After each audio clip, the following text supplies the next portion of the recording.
முதல் வாசகம். நீங்கள் வந்திருப்பதோ சீயோன் மலை, வாழும் கடவுளின் நகர்.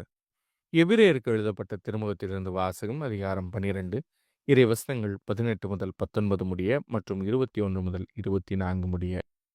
சகோதரர் சகோதரிகளே, நீங்கள் வந்து சேர்ந்திருப்பது தொட்டு உணரக்கூடிய தீப்பற்றி எரிகின்ற இருள் சூழ்ந்த மந்தாரமான சுழல் காற்று வீசுகின்ற சீனாய் மலை அல்ல.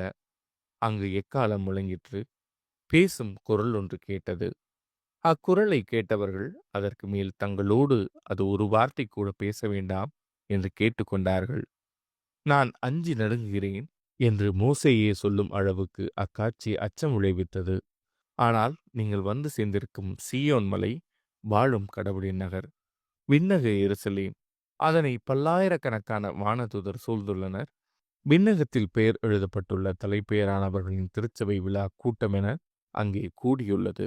நிறைவு பெற்ற நேர்மையாளர்களோடு சேர்ந்து அனைவருக்கும் நடுவரான கடவுள் முன்னிலையிலும் புதியதோர் உடன்படிக்கையின் இணைப்பாளராகிய இயேசுவின் முன்னிலையிலும் நிற்கிறீர்கள். ஆபேலின் இரத்தத்தை போலன்றி சிறந்த முறையில் குரல் எழுப்பும் இயேசுவின் இரத்தத்தினால் தெளிக்கப்பட்டிருக்கிறீர்கள். இது ஆண்டவரின் அருள்வாக்கு. இறைவா,